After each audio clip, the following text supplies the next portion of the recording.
In graphing this piecewise function, we want to first realize that h of x is y equals, and then I have four separate equations: y equals 3, y equals 2, y equals 0, and y equals negative 2. Y equals 3 would be a horizontal line here, and y equals 2, a horizontal line here, y equals 0, and then y equals negative 2. It's called a piecewise function because we're only going to use a piece of the graph. So starting with y equals 3, I'm only going to keep where the x is less than negative 3. So 1, 2, 3, I want to stop it right there, and I'm going to keep this only to the left.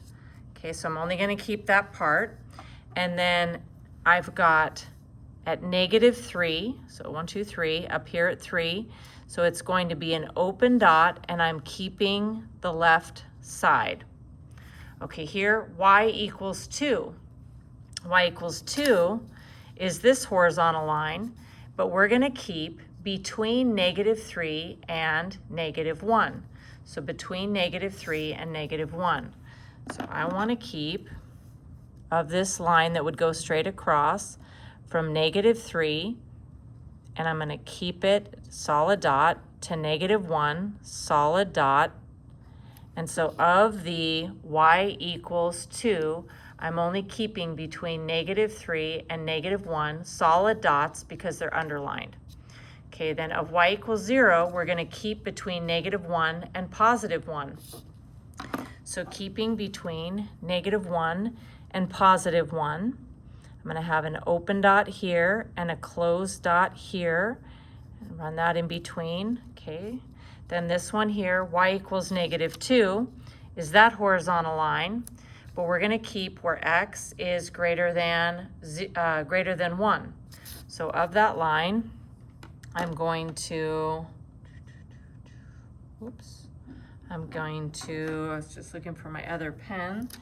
I'm going to keep from,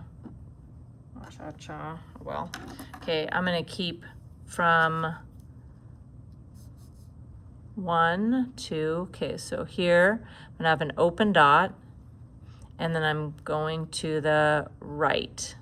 Okay, so down here at negative 2, I'm keeping where x is greater than 1. Okay, so takeaway so far is when we have plain less than, we're keeping the left side, plain greater than, we're keeping the right side, and when the x is sandwiched between two numbers, we're keeping a line segment. Okay, so let's just quickly do a couple more here. If I have x is less than 1, so I'm going to break it here at 1. And so 1, 2, 3. So I'm going to have an open dot this direction. We're keeping the left side of this line. I'm going to jump down to the bottom one because we're familiar with that at this point. Of the line y equals negative 2, we're going to keep greater than 1. So I'm going to have an open dot and a line going this way. There we go. So we have our array. Now of this one, at y equals 0, we are only going to keep where x equals 1. That only happens in one place. That only happens right there. So we're only keeping where x equals 1 of this entire line. So that ends up being a single point. So when you have an x equals, you end up with a point.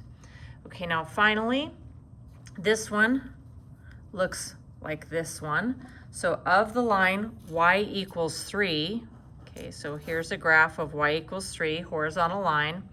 We're going to keep wherever x is equal to 1. So of this entire line, we're only going to keep a single point, which is at 1. So of that whole line, I'm keeping that single point. Now this one here, y equals negative 2, is a horizontal line at negative 2, and we're going to keep the line as long as x is not the number 1. Well, the only place that x is 1 is right here. So what's going to happen is we're going to remove a point out of the line. So when you have an x does not equal a number, it just took a single point out of the line.